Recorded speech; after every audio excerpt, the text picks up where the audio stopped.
Welcome back, Nick Lenz's Comic Corner, Classics / Non-Classics. This is episode number 1161 and Doubleshot number 1053. We got two trades here from two Batman writers. One is not a Bat book, but it's definitely from a Batman writer, and it's something very, very recent.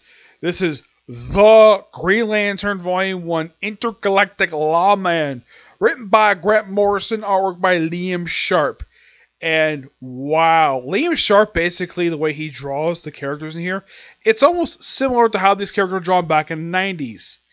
Now, there's a couple contradictions they have right away when you start reading this. Also, I should point out though, The Green Lantern is a 12-issue maxi series. No idea why, but that's what DC decided to do. And at the end of this book, after 12 issues, it had a mini-series called Green Lantern Black Stars to kind of set it up here. And then we have a season 2, which is going right now.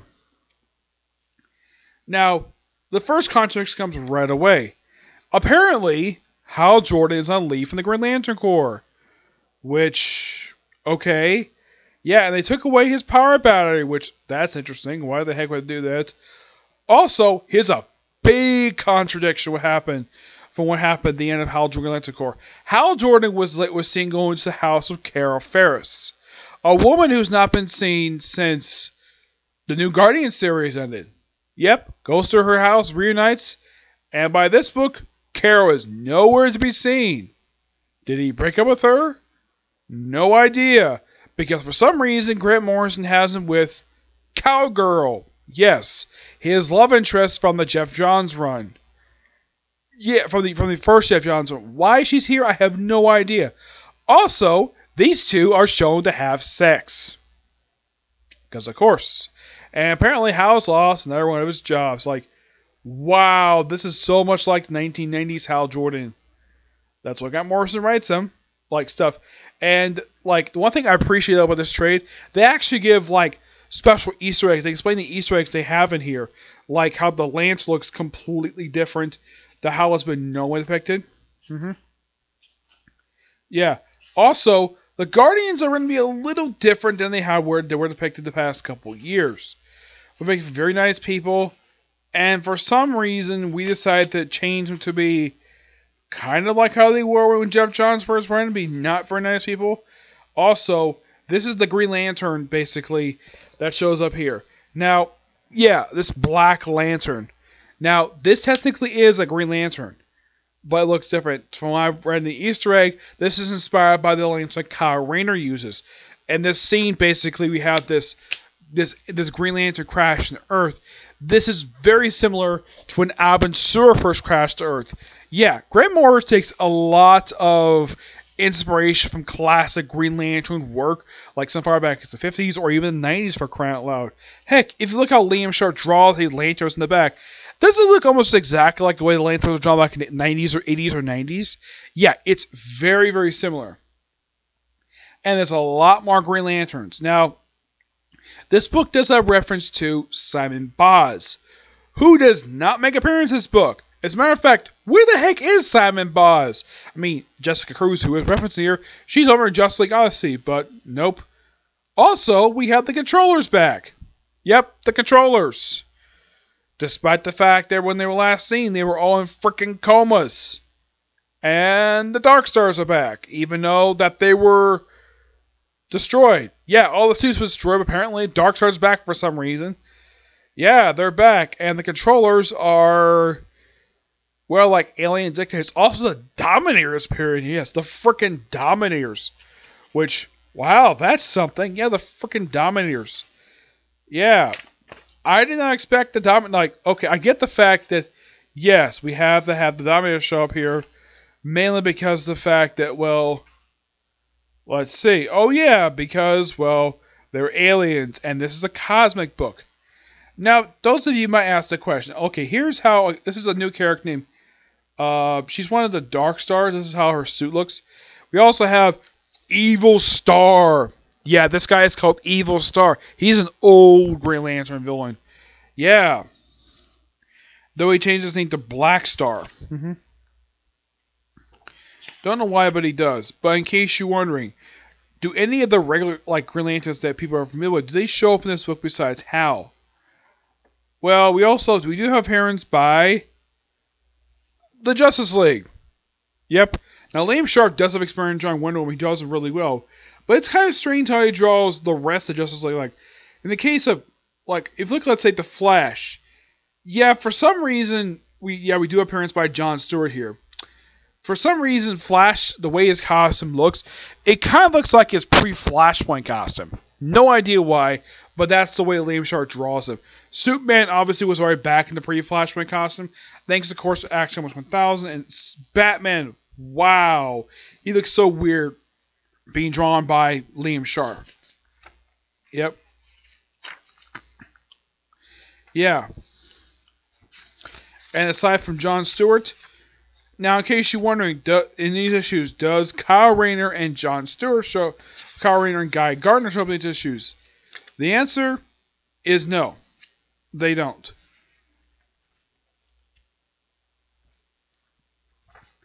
Yeah. And during the course of the storyline, the way the issues are that Hal Jordan sort of removed from the Green Lanterns to join the Dark Stars. Yes, Hal joins the Dark Stars for a couple issues. Though this later gets expanded upon by the events of the Black Star miniseries. Yeah, and they also mention here about New Oa, which is shown for the first time in this series. This was actually set up at the end of the Green Lantern series because New Oa was being rebuilt because reasons. Now, that was something Dan Jurgens decided to do at the end of his run, his very brief run for Green Lanterns, which was a great run, by the way. I get the reason why they decided to owe it because I think maybe some writers AC probably knew having a Mogo was probably a terrible idea, but the Lanterns Navy headquarters someplace, and Mogo seemed like the best place to do it. And with Oa rebuilt now, yeah, we have a new Oa. Yeah, Oa's been rebuilt. Like, how do you rebuild a freaking planet? But that's comic books for you. Yeah. Now, in case you're wondering, what does New Oa look like in this when you look in this book?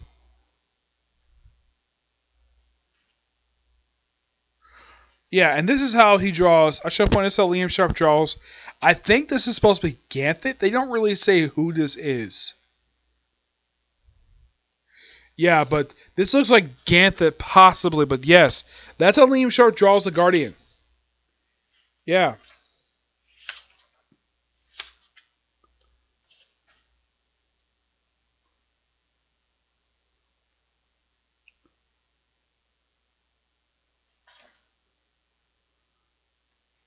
Let's see. Well,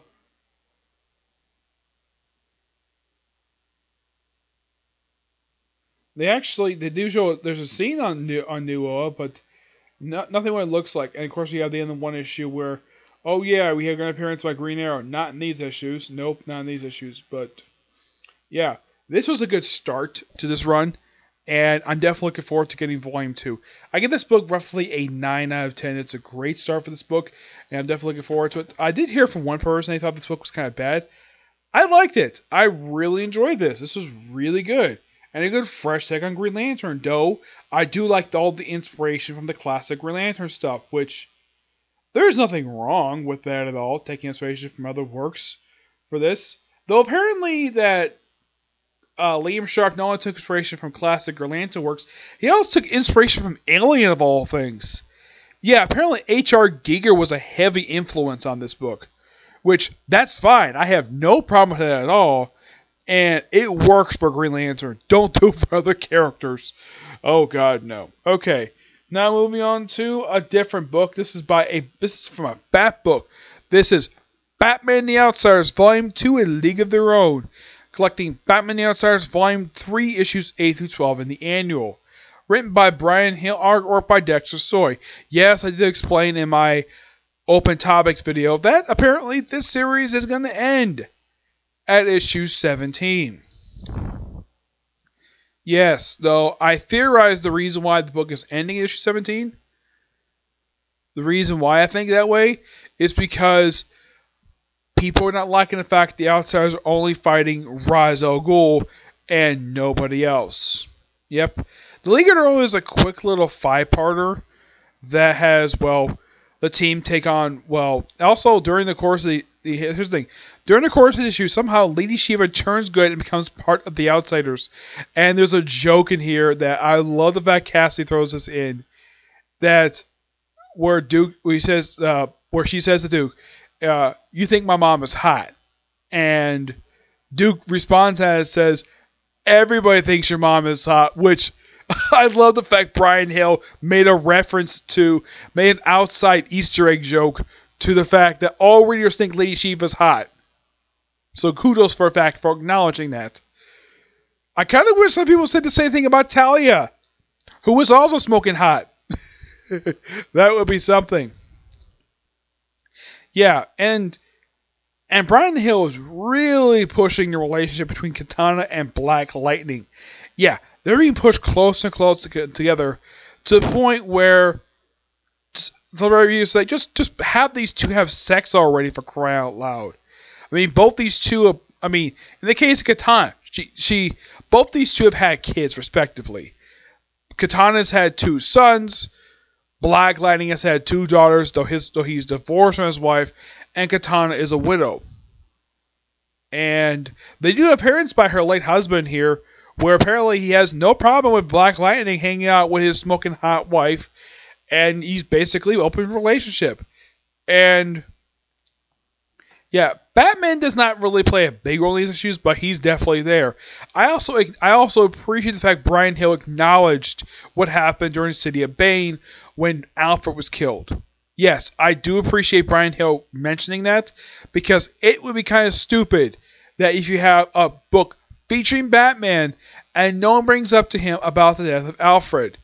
They also have this mentioned by Superman shows up in here as well, and basically Batman brings up what's going on in the pages of Superman, where Superman's identity has become public knowledge, where people know that Clark Kent is Superman. Yeah, Bendis did something that apparently Scott Lobdell already did. Actually, no, it was actually Greg Pocket did that. Yep. And apparently Roz, in order to stop him, basically Batman has to do a few things. Give him Duke, Sophia, and Cassandra Cain. 2, disband the Outsiders. And 3, kill Lady Shiva. Batman's like, screw you, I'm not doing any of that, and he smashes the thing. Yeah, that was actually really damn good. The annual was just basically a story focused on Black Lightning and Katana. Yeah, but League of Their Own is a great story, and I appreciate that they had Lady Shiva to see, which, that's interesting. Lady Shiva, a known assassin, joining a superhero team like the Outsiders. Brilliant. That's actually a really good idea. I mean, when was the last time you heard of an actual person who was considered to be an actual villain in the comic books and her joining the Outsiders, which is interesting. And Sophia apparently is given a costume, and she's not given a code name yet, but she's given a costume. Yeah, let me show off her costume here. Yeah, let's see.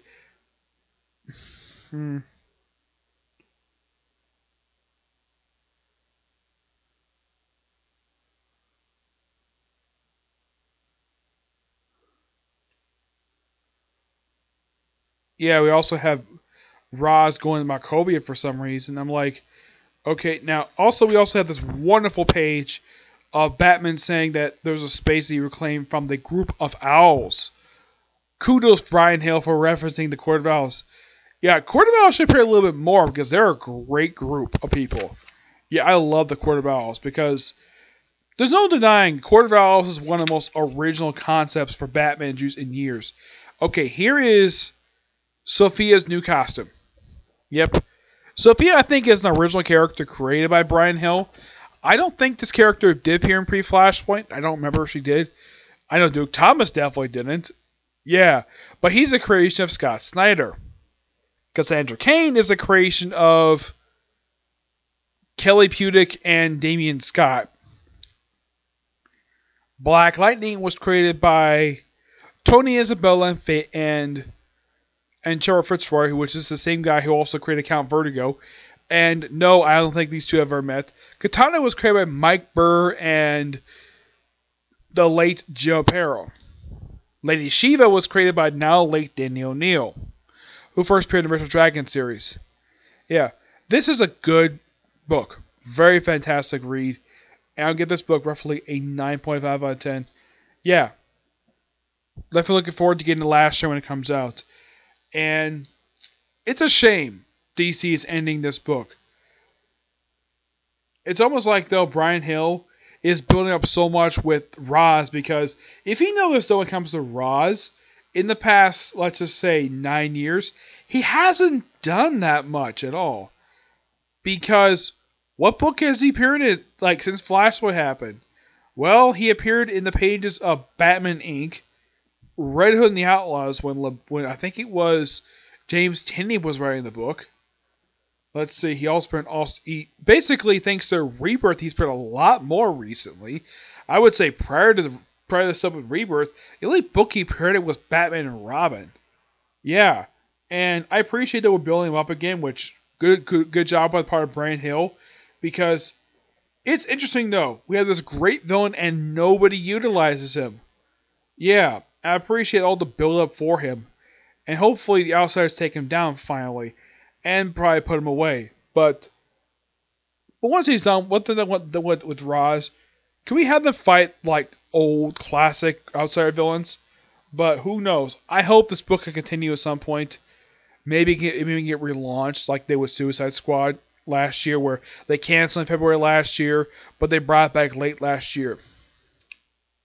I wouldn't mind a relaunch of this book, because I love the Outsiders. It's one of my favorite DC groups. It's a group that doesn't really get brought up very much when people talk about DC Comics. What groups do people tend to talk about when people talk about DC Comics? Justice League, Teen Titans. That's it. Those are only two teams that people tend to talk about when we think about DC Comics. Not the Outsiders, not the Middlemen, not the Doom Patrol. The JSA people do talk about the JSA, not a lot. Not as much as the Justice League, which is basically Forefront. But yeah. Definitely looking forward to what's going to happen next. But yeah, so that's it for this particular review. My next review is going to be the start of a new trade series that I review almost entirely digitally. Trinity. Any thoughts on my first two trades and next review, okay? See you next video. Bye.